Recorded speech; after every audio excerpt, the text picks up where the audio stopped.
through the door, drop his bags. Daddy's home.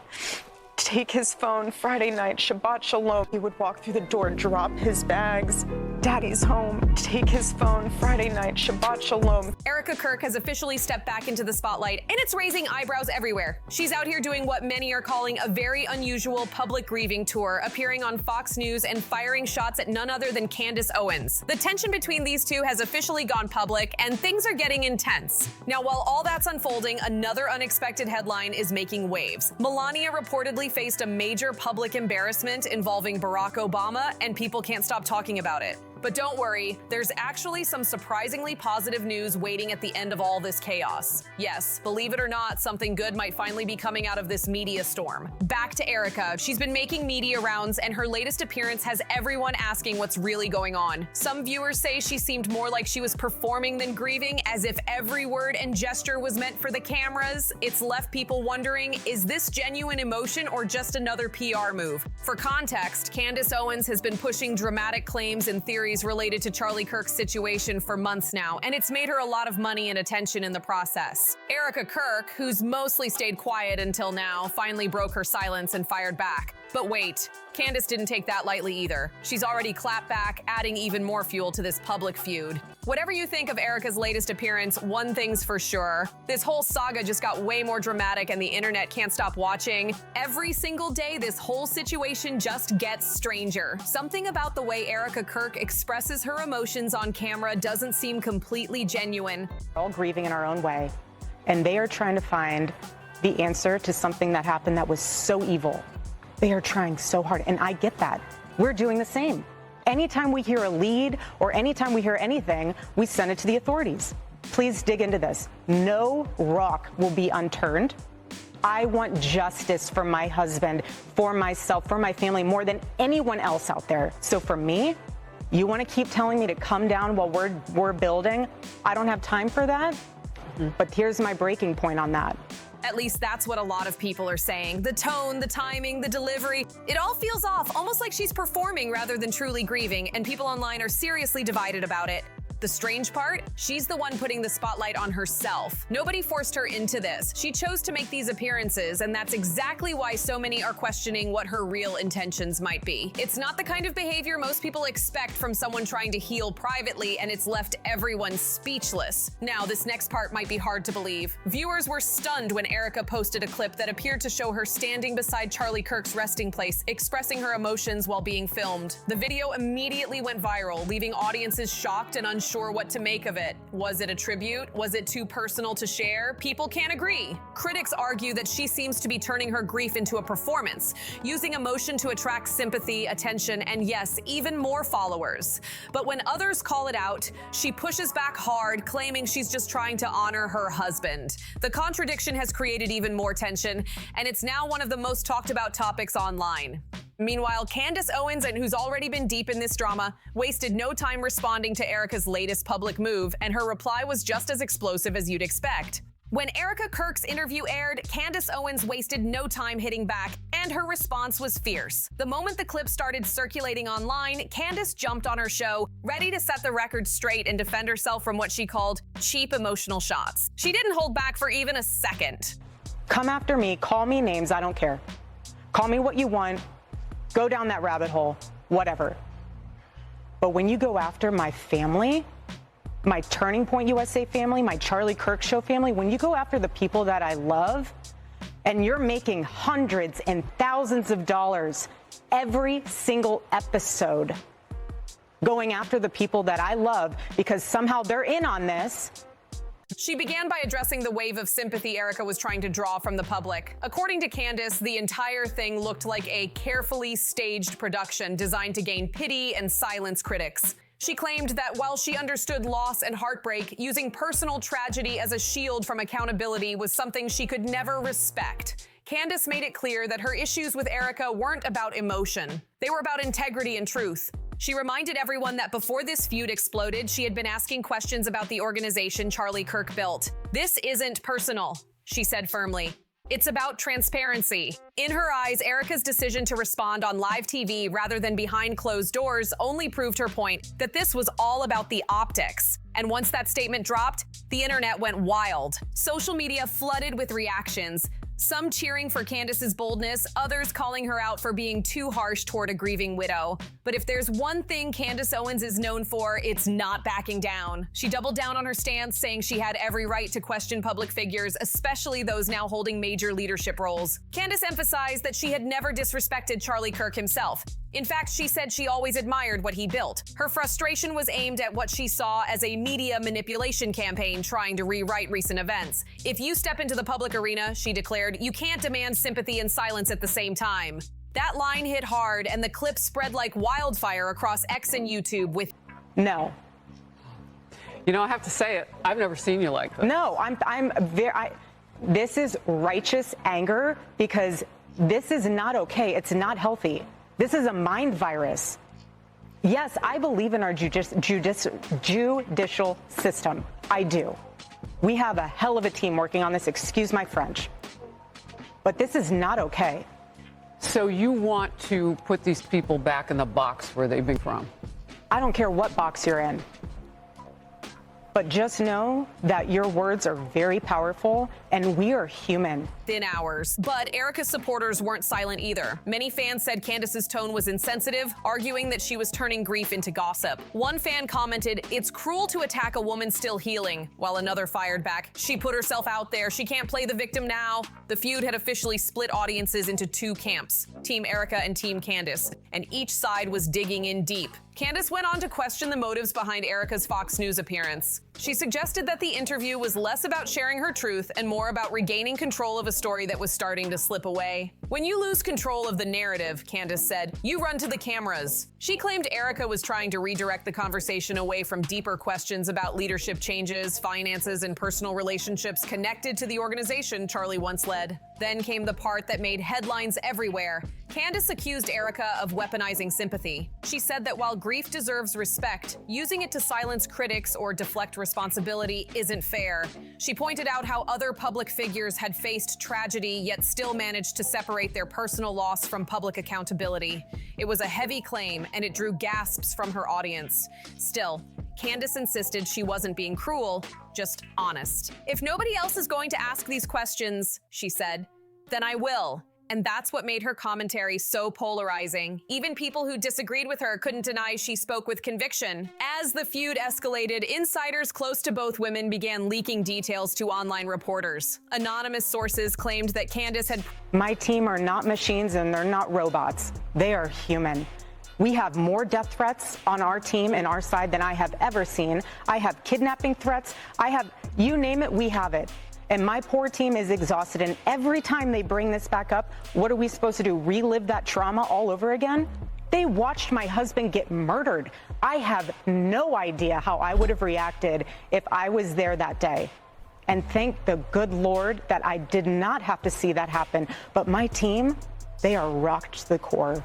So why every single day do they have to be dragged through the mud, analyzed, hyper-analyzed? Privately reached out to Erika weeks earlier, offering to talk things out before it turned ugly, but that Erika allegedly ignored the message. Others insisted Candace never tried to reach out at all, fueling speculation that both sides were spinning their own versions of events. Either way, the tension had already reached a breaking point. By midweek, major outlets were running side-by-side comparisons of their statements, dissecting every gesture and word. Commentators called it the most unexpected rivalry in conservative circles this year. Some said Candace's response, while harsh, showed courage. Others argued she crossed a moral line by questioning how someone grieves. But Candace seemed unfazed by the backlash. She even joked during her live stream, "People say I'm cold, I call it clarity." That one line alone set off another round of viral debates. Meanwhile, Erika Kirk's team stayed quiet, at least officially. Sources close to her hinted that she was deeply disappointed by Candace's comments, but didn't plan to issue another direct response, at least not yet. That silence only made things more suspicious. Every hour that passed without a statement turned into more speculation. Was she regrouping, planning a new interview, or just hoping the drama would fade away?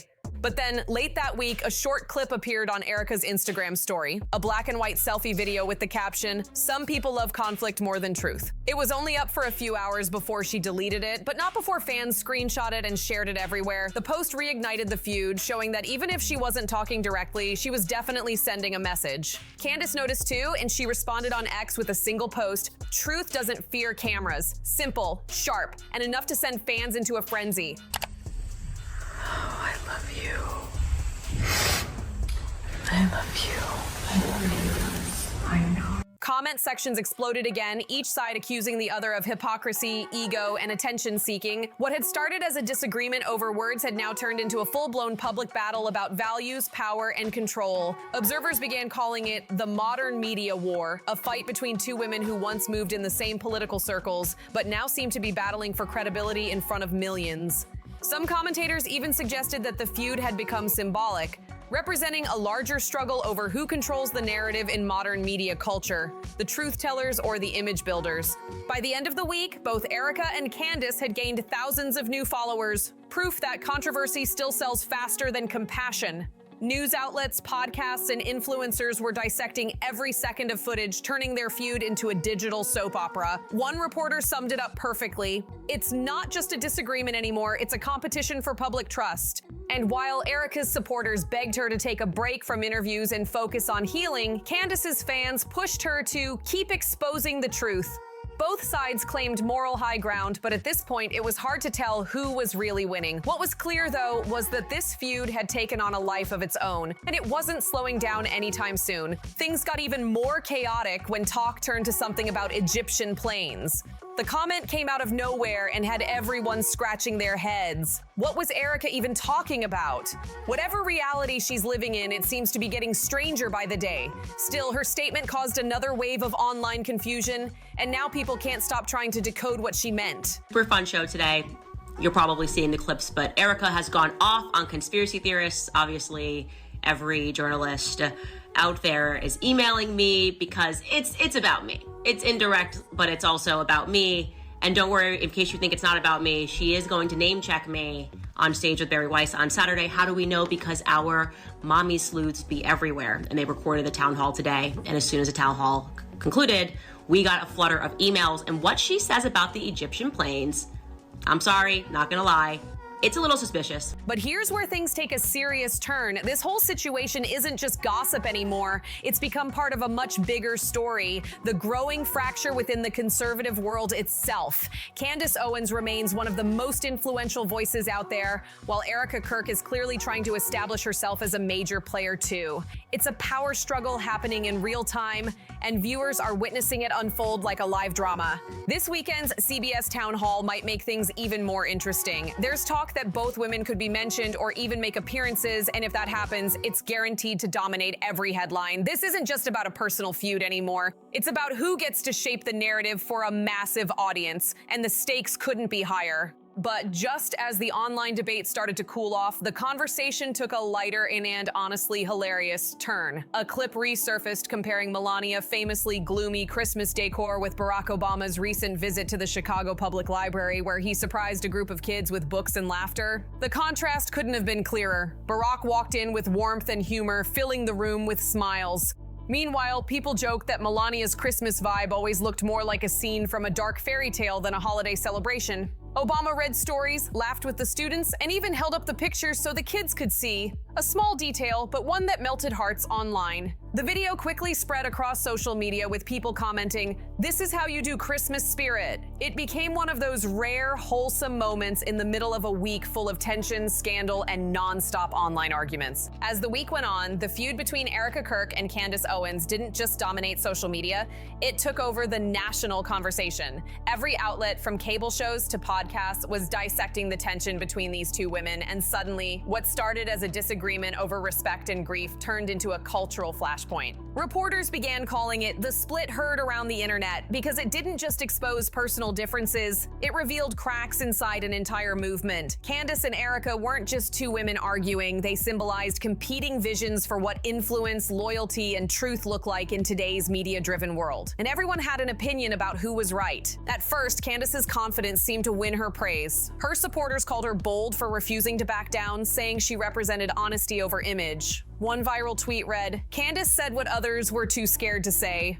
Grief doesn't erase accountability." That sentiment echoed across thousands of posts and reactions. Her fans saw her as the only one brave enough to question the glossy version of events being pushed online. But Erika's defenders came out swinging just as hard. They said Candace was crossing personal boundaries and exploiting someone else's heartbreak for clicks. One of Erika's longtime friends even went on a live podcast tearfully saying, "She's not faking anything, she's just broken, and people forget she's human." That emotional defense sparked another wave of sympathy, and suddenly the tide began to shift. Erika's videos, especially the emotional clips of her speaking about Charlie, began gaining millions of views overnight. Some saw her as a woman trying to reclaim her story after weeks of being dragged through speculation and conspiracy theories. Others still called it strategic sorrow, claiming she knew exactly how to use tears to change public perception. The debate became so heated that even neutral commentators started stepping in to calm things down. Meanwhile, producers behind the upcoming CBS town hall quietly adjusted their plans. At first, it was meant to focus on unity and charity during the holidays, but now the network couldn't resist addressing the growing drama between these two figures.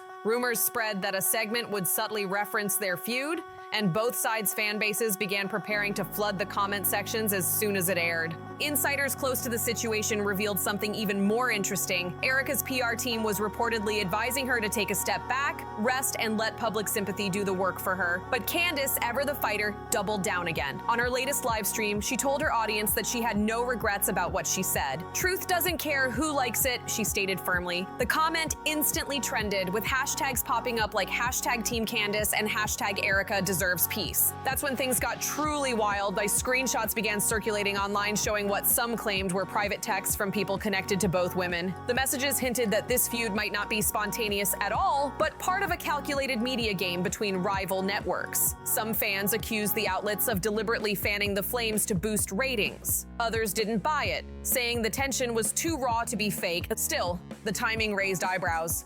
Erika's Fox interview aired just days before Candace's major show premiere, and both episodes drew record views. That coincidence didn't go unnoticed. Commentators started saying what everyone was thinking: are they fighting for the truth or for attention?